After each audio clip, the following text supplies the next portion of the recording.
got a singer in our midst. Indeed we do. Did you sign with one of them big jazz record companies? No, I don't sing that kind of music. I only sing for the Lord. Wren T. Brown has done it all, from television to movies and the stage. And Brown is also founder of the Ebony Repertory Theatre in LA. And talent really runs deep in the Brown family. He's out with a new book called The Family Business. And Wren T. Brown joining me now. Welcome. It is so good to have you back. Amy Johnson, I'm honored to be with you today. Thank you very much for having me. Absolutely. Now, we met, it's probably been maybe a year and a half ago or so, and we were talking about a project you were working on, but we started talking about your family in the Repertory Theater, and I came out to do a story for Black History Month because your family was just, I had no idea how far they went back, and now a book. Yes. It's very exciting. That story was a part of the impetus for finishing the book, and I thank you for that.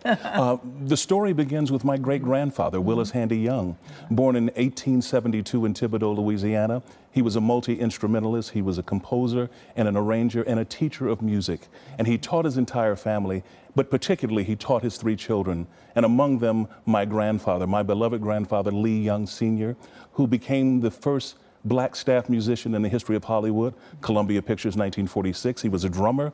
He also was the drummer and musical director for Nat King Cole, and he also played the Kennedy inauguration, among other things. And then my grandmother, my mother's mother, Ruth E. Gibbons, born in Los Angeles in 1911. She was a torch singer and a cotton club dancer. And then my father's parents. My father's mother was born in Mobile, Alabama in 1903, Bertha McElroy by birth. And she went on to be with Irving C. Miller's Brown Skin Models, began her career at the Standard Theater in Philadelphia in 1916. And then she went on to New York to work at the Cotton Club. And then my father's father, Troy Brown Sr., born in Memphis, Tennessee in 1900. He becomes the 5th Black actor in Screen Actors Guild. He played the London Palladium at the height of the Depression in 1933 and was on the first ever show at the Apollo Theater, January 26, 1934. And then my father, born in New York City in Harlem in 1932, makes his debut on stage in 1936 at the Alhambra Theater with the great Cab Calloway.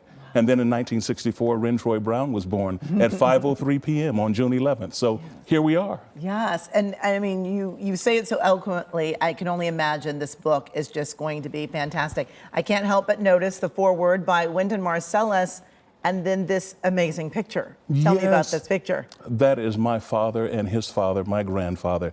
The joy contained in that picture brings me joy. And joy is a separate and distinct emotion, I feel, from happiness. And I see joy there. And it brings me joy to know that they were having a wonderful time traversing the theaters of this country and the back lots and the film studios together. Yeah. Why was it so important for you to put this in this book, all of this information? I think it's important that each people should tell its own story. And I've been so deeply impacted by my ancestors in the arts. This pursuit for me was an honorable profession. That's what they encouraged. And I think it's important. And now I have a published scrapbook, so to speak. Yes. And it brings me great joy, and I want to encourage others to dig into their own history and to really document it best as you can, because history is being erased daily, and I believe that we all should document our own history and to know it, and I think it grounds us and gives us a greater sense of balance. You must be so proud to have this out and in a form where we can all hold it and see it and read it. Yes, it was a lot of work, but every drop of sweat, I just thank God for it, because it brought me such joy to go through it and to learn so much about my family and to learn about myself in the process. And my contributors to this book have been great encouragers, and I'm just greatly excited to share it with the world now. Well, we are so glad to have it and to have you again. Thank you so much. Certainly appreciate it. And of course, you can find more information about Wren T. Brown and his new book, The Family Business, by going to our website, kcalnews.com, and clicking Seen on TV.